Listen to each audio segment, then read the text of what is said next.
Kaya nung nangyari yun sa'yo, yes, kinwestiyon ko lang yung Panginoon na ano kaya ang naging pagkukulang namin bilang magulang. Madi-disappoint. Tsaka, laking question mark. Bakit mo nagawa yun? Kasi ikaw, nakikita na kita, Darren, parang iba na yung aura mo eh. Iba na yung aura mo eh. So, parang naging instrumento ka lang ng Panginoon. Hinakap lang kita, in-embrace lang kita. Yun ang message ko doon eh, Darren, nandito lang ako bilang mama mo. Alam mo kasi may mga nagme-message sa akin or mga nagchat-chat na sinasabi nila na pinalayas na daw sila ng magulang nila. Yung iba pag nalaman, sinasaktan or binubugbog. Pag meron sa akin nag-message na gusto niya na lang daw mawala kasi wala na daw siyang kakampi, wala na daw siyang kakampi sa buhay. Wala nang pake yung magulang nila. So ano yung masasabi mo doon, perspective mo doon? Siyempre bilang magulang kasi, yun ang ang importante kasi, hindi naman yung acceptance, yung pagtanggap mo sa anak mo. Kasi mahirap naman na, wala naman silang mapupuntahan na iba eh. Tama. Kundi, yung nanay, pamilya. Yun ang unang-una eh. Kasi kung halimbawa, wala kaming pakialam, so ano iisipin? So mag-isa ka na lang. Sa pamilya, importante talaga.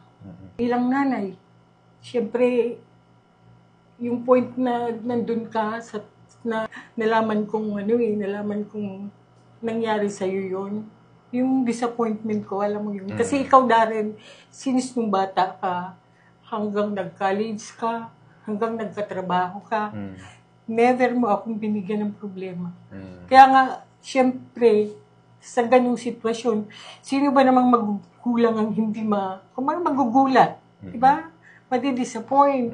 Tsaka, laking question mark. Bakit mo nagawa yun? Diba? Ganun lang naman kasimple yun eh. Kaya hindi mo rin masisisi yung ibang magulang. Kasi iba naman yung pagpalaki ko sa inyo eh. Diba? Minsan, para tayong magkakapatid. Kaya nga siguro yung pagpapalaki ko sa inyo, na open tayo sa isa't isa, nagkaroon man tayo ng problema, parang magaan. Magaan nating hinarap, di ba? Kasi lagi ko ba sinasabi sa inyo, pera lang yan, pero ang buhay, mas importante. O, di ba? Pero ano masasabi mo mas sa mga, yun nga, yung mga magulang na ganun? Siguro kasi ako bilang magulang, yun nga ang approach ko sa inyo, di ba? Yun nga ang approach ko sa inyo, magaan. Di ba, never pag basta open ang communication natin. Never ko kayong sinaktan, napalo noon nung maliliit pa kayo. Pero nung dumalaki na kayo, parang ang turing ko sa inyo, para tayong magkakaibigan eh. Tama. O diba? Wala akong... kapatid lang ang turingan. Parang kapatid lang, diba? Yung communication natin is open eh. Open. Kaya nga nung nangyari yon, parang ang sa akin lang, yung response ko sa iyo nung time na si kuya mo sinabi sa akin, Mama, may problema ito, pag-uusapan natin. Dati naman kasi, di ba, nag-meeting tayo about sa business. So ako naman inisip ko, ano kaya yun? Ano kaya yung... Parang mabigat na problema to ah. Kasi ikaw, nakikita na kita, Darren, parang iba na yung aura mo eh. Iba na yung aura mo eh, di ba? Parang medyo napapalayo na rin parang ako. Parang napapalayo ka na Hindi na ako nakapagkamustahan sa inyo, may pag-uusap. Hindi na, parang may gap na. May gap. Tapos sabi ko naman, iniisip ko lang, kasi ako naman, sa sobrang tiwala ko sa inyo magkapatid eh. Never kaming nakialam sa business nyo, di ba? Never kaming nakialam. Kaya siguro, kaya siguro, sa magulang, ang una-una na lang na isipin is, kung paano mo matutulungan yung anak mo. Yun ang pinaka-the best eh. Kasi wala no choice ka eh. Kasi kung hindi mo tutulungan yung anak mo, saan lalapit? Di ba? Sa ibang tao. Ayun. Gusto ko lang din i-add kasi nung time na tinulungan mo din ako, yung isang sugarol kasi, pag tinulungan yun, mas lalakas yung loob eh. Ang gagawin doon, dyan pa rin kayo, pero meron ding tough love. Kasi ginawa mo rin sa akin yun, di ba? Sabi mo parang... Di ba sabi ko sa'yo, di ba nagalit ako sa'yo? Nagalit din sa akin. Pero not in terms na nagalit ako sa'yo, pero pinaramdam ko na lang sa'yo. Darren, enough na. Darren, isang ito yung sasabihin ko, last na to. Di ba? Winarningan kita eh. Kasi never ako sa inyong, pag ako nagbigay ng, diba, pag nagbigay ng opinion sa inyo, kung baga, kung ano yung sinabi ko, yun ang pinagpapasalamat ko. Kasi kayong magkakapatid, once na kung ano yung sinabi ko, yun na yun. Walang kumukontra sa inyo eh. Tama. Diba? Kasi nandun yung respeto eh. Yung nandun yung respeto, yun ang pinaka-importante sa isang magulang. Kung in return, kung nire-respeto mo ako, in return, ire-respeto ko rin kayo. Para magaan yung samahan. Yan kasi may mga naririnig ko, like yung pinapalayas sila, and parang wala na kasing paki yung ibang magulang. Oo. Kasi nga gano'n na yung napatalo or gano'n na yung ano. Yung sinasabi nila na parang wala na silang kakampi kasi nga wala na silang malalapitan. Wala naman so yun yung parang naisip ko na kaya hindi ko rin tinuloy na magpakamatay kasi inisip kita eh. Kung ano yung mapipil mo na andun na yung love, andun na yung lahat ng suporta. So bigla akong mawawala na lang na doon, di ba? True. Kasi yun yung pinaka naisip ko kaya hindi ko tinuloy yun. And what if yung mga yung mga pinalayas or nafe-feel ko na hindi na rin sila pinapansin or pinabayaan na sila ng mga magulang nila, like pinalayas na parang yun yung unang papasok na parang wala na akong kwenta. Wala kang kakampi. Wala na akong wala nang purpose. Doon na papasok na gusto niya. Siyempre wala ka nang iisip. Wala nang nagmamahal sa'yo. O diba, magpakamatay na lang ako. Diba, doon papasok yung sitwasyon na mabigat kasi. Mabigat. Not unlike sa'yo, nandyan kami. Pero kahit paano, binigyan pa rin kita ng ultimatum. Darren, pakiusap, may tough love. Kung hindi mo uulitin, talagang hindi kita kakausapin. Alam mo naman kung paano ako magalit. Mabait ako, pero alam mo kung paano ako magalit. Tapos naalala ko may sabi mo na parang sabi mo mas mauuna ka pang mamatay sa akin. Siyempre naman kasi. Kasi makulit po ako eh. Sobra. Kasi yung di ba nag-usap na tayo? Ang ginawa ko, di ba, kinulong kita sa room?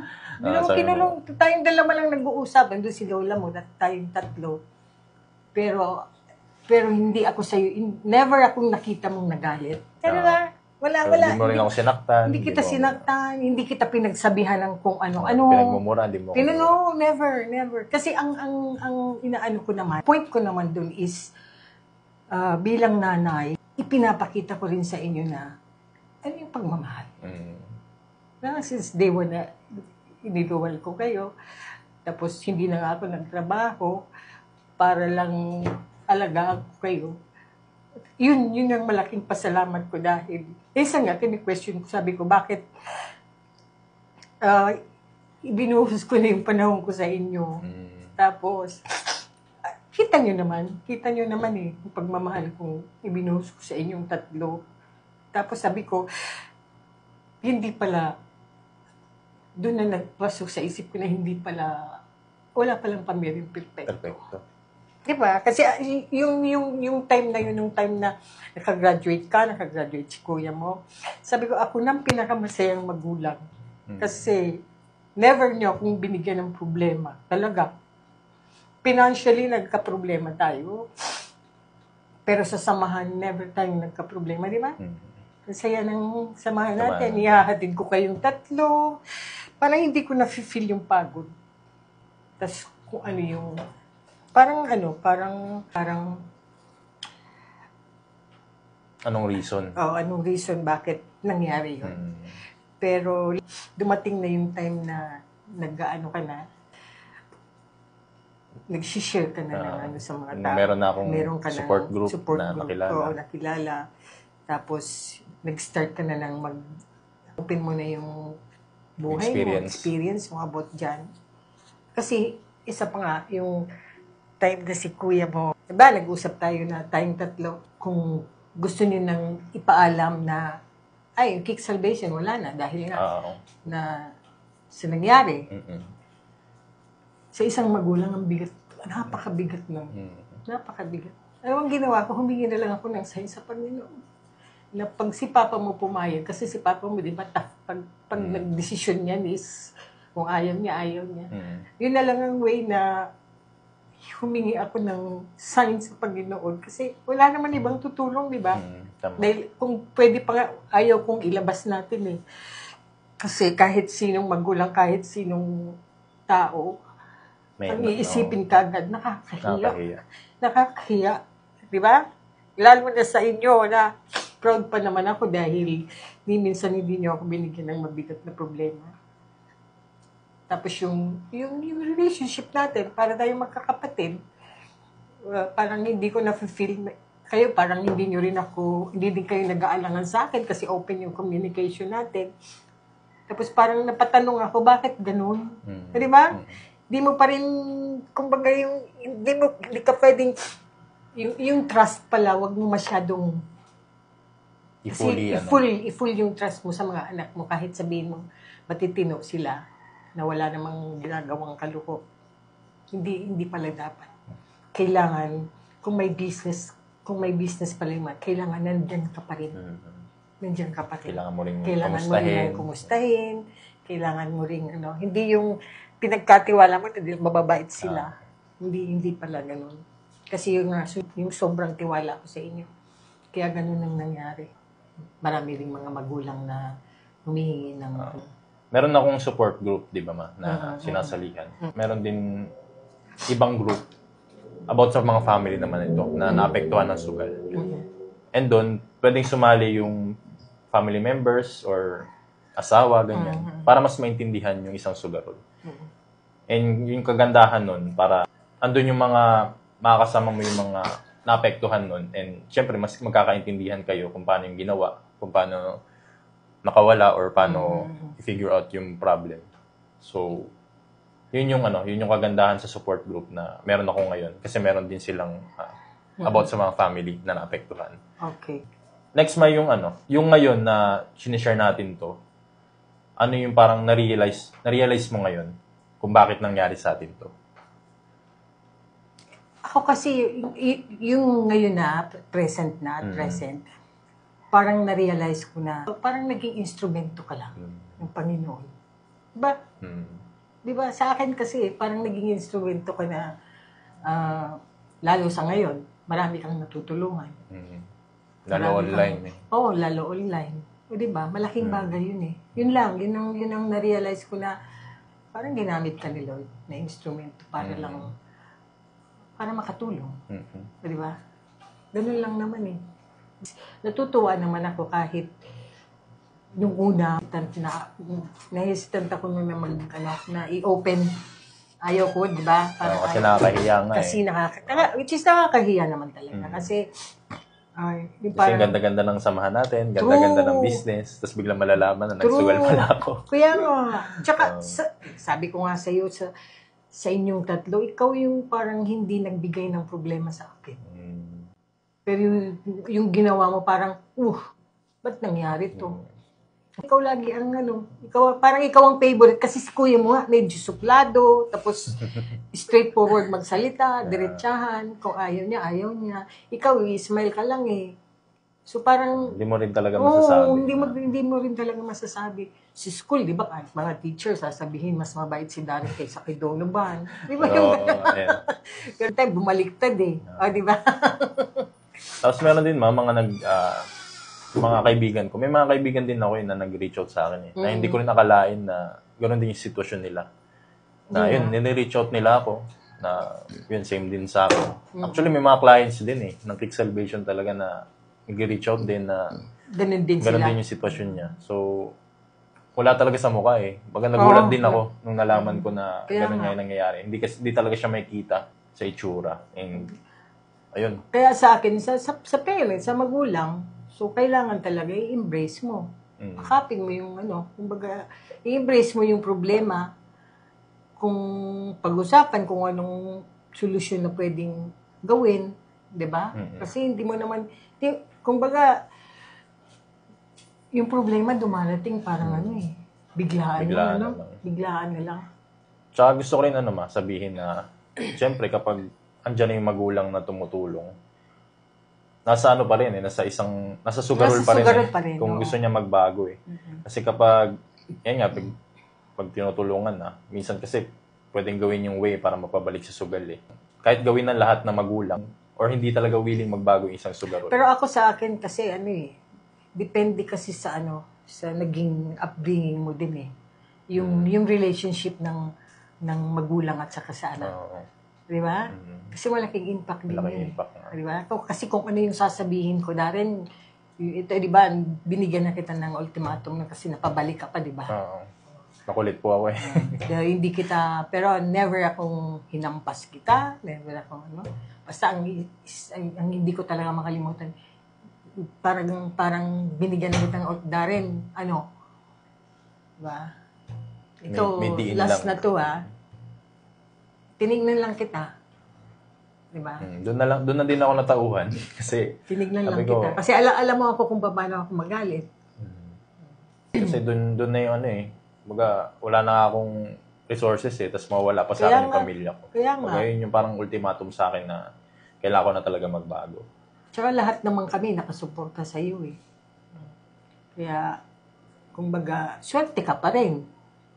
Nagkaroon ka ng pamilyang ganun. Kasi mahirap. Ang ibang magulang, ang ibang magulang, ewan ko, baka pinalayas ka na, pinagsasalita na kung ano-ano. Which is, ako talaga iba yung atake ko sa inyo. Tsaka gusto ko lang din pasalamat din kay Kuya.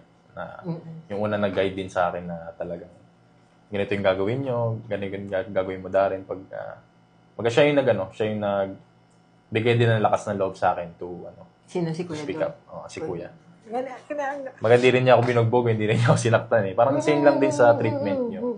Kaya rin ako talagang willing talaga magbago dahil din kasi nga siguro, kasi gano'n naman talaga tayo eh, di ba? Parang wala nang dull moment eh. Parang never. Mas kahit si Papa mo, kung nagkakaroon kami ng diskusyon, hindi naman kami yung nag-aaway na, di ba? Kaya siguro yung atmosphere din sa loob ng bahay. Isang malaking... Nadala rin namin. Malaking impact din yun sa isang pamilya. Last advice mo sa mga magulang pa rin na hanggang ngayon may mga... Siguro ang ko na lang, kasi hindi mo naman sa isa, halimbawa sa anak mo na nagkaroon ng problemang ganon, minsan nakakairita. Nakaka-frustrate. Di ba? Sa isang magulang. Pero kung hihingin nila yung yung opinion ko, pero siguro, ang nanay kasi talaga is, yun na talaga yung pinaka, siguro sa isang magulang, na tanggapin kahit ano man yung pagkakamali, pero tulungan na lang. Kasi, kung hindi mo tutulungan, kung magkaroon ng problema, halimbawa naisip magpakamatay, so huli na. Diba? So, kailangan yung pangunawa. Yung pangunawa talaga. Kasi yun ang ginawa ko sa anak mo siya eh. Wala ibang tutulong dyan. Balik-tarin ang mundo. Balik-tarin mo yung mundo. Galing yan sa sinapupunan mo eh. Magkadikit yung puso yung nyo. Yung laman nyo eh. Diba? Yung hininga mo. Kasi yung nagka-problema, karamdam ko yun eh. Hindi ko lang alam kung ano yung problema talaga. Pero feel ko noon, di ba? Never kitang sinaktan. Anong ginawa ko sa'yo? Inakap lang kita dahil, hayaan mo na yan. Mama, sabi mo, di ba, sorry. Pero inakap lang kita. Wala akong word na sinabi sa'yo. Di ba? Inakap lang kita, in-embrace lang kita. Kasi, yun ang message ko doon. Dari, nandito lang ako bilang mama mo. Di ba? Kasi wala naman ibang tutulong sa anak mo, kundi magulang, nanay, pamilya. Kaya ang sa akin lang naman, para hindi na dumating sa punto na gano'n, na lang, pangunawa, tsaka pagmamahal. Di ba? Wala nang ibang solusyon dun. Kasi ang pera, di ba lagi ko sinasabi sa inyo, ang pera nakahanap yan. Ang buhay, hindi na. Di ba lagi ko sa inyo? Saka, kahit before, di ba, hindi ko kayo talaga sinanay sa pera. Di ba? May kwento pa nga si kuya mo noon na, di ba, di ba, dalawa kayo, sabay kayo nag-aaral. Di ba, pagkasyahin niyo yung 75 pesos, di ba? Pagkasyahin niyo yung 75 pesos dahil, sabi nga ni kuya mo, mama, sabi niya, 75 pesos na nga lang yung baon ko. Mamamasahe pa. Tapos bumili lang ako ng 2 burger. Isang tubig. Paglingon kong gano'n, may nakakitang matanda. parang gutom na gutom din. So, sabi ko, anong ginawa mo? Eh, di binigay ko yung burger. Inisip ko, wala naman siyang iinumin. O, di binigay ko na lang yung tubig. O, di ba? Yung sa isang magulang na nagkaroon ka ng anak na gano'n, napakasarap sa pakiramdam. Kaya sabi ko, blessed na ako dahil binigyan ako ng 3 anak ng mababait. Kaya lang, hindi pala ibibigay sa'yo lahat. Kasi nga, sa nangyari sa'yo. Pero kahit gano'n, hindi ka pa rin namin yan, hindi pa rin kita dinown, nandiyan pa rin ako, pinaramdam ko pa rin sa'yo na, nandito kami dari para tulungan ka. Diba? Ganun lang dapat sa magulang. Tanggapin na lang.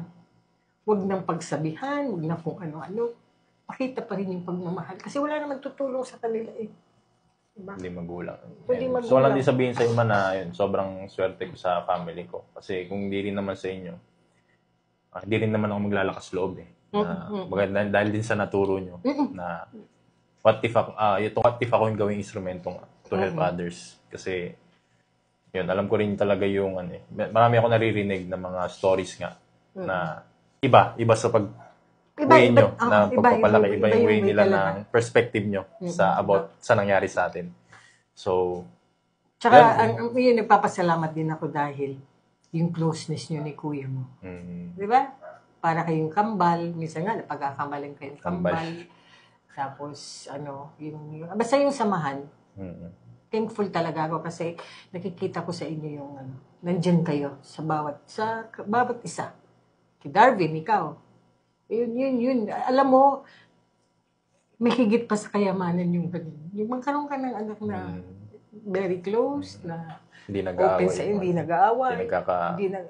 Nag-aaway. Pero hindi yung labo-labo na Yung bala ka na dyan. Misunderstanding lang. Kasi yung nangyari sa sitwasyon mo, kung iba, sinuntok ka na noon. Yun nga eh. O, diba? Kasi pati yung pera ni kuya mo, nagamit mo eh. Pero yun nga, sa turo ko sa inyo na ang pera is pera lang yan. Huwag mo gawing, parang sasambahin mo na yung pera. Pera lang yun eh. Nahahanap yan.